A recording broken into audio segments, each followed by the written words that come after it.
शनी शिंगणापूर देवस्थानामध्ये कार्यरत असलेल्या 167 कर्मचाऱ्यांना कामावरनं काढून टाकण्यात आलंय। या कर्मचाऱ्यांमध्ये 114 मुस्लिम कर्मचाऱ्यांचा समावेश आहे। मंदिराच्या कार्यामध्ये अनियमितता आणि शिस्तीचं पालन न केल्याच्या कारणावरून कर्मचाऱ्यांवर निलंबनाची कारवाई करण्यात आल्याचं देवस्थान संस्थानाकडून स्पष्ट करण्यात आलंय। तर गेल्या काही दिवसांपासून मुस्लिम कर्मचाऱ्यांना काढण्याबाबत हिंदू संघटना आग्रही होत्या। दरम्यान यावर आमदार जितेंद्र आव्हाडांनी काय प्रतिक्रिया दिली आहे पाहू।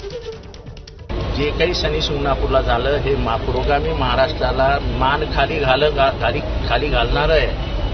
शनी शिंगणापूर ह्या धार्मिक स्थळामध्ये इतर धर्मियांनी कामावर जाऊ नये अशा प्रकारचे काहीतरी बोंबाबोंब करतो आणि काहीतरी कारण देऊन लोकांना काढलं जातं। ते बरोबर नाही आहे, चुकीचं आहे। सरकारने डोळे उघडे ठेवून त्वरित हे प्रकार थांबवले पाहिजे। उद्या हे जर लोण पसरला, हा रोग आहे, हा महाराष्ट्राला रोग जर लागला तर महाराष्ट्राने कमवलेली सगळी इज्जत धुळीला मिळेल, मातीत जाईल। हे थांबवा। माझी मुख्यमंत्री महोदयांना हात जोडून विनंती आहे।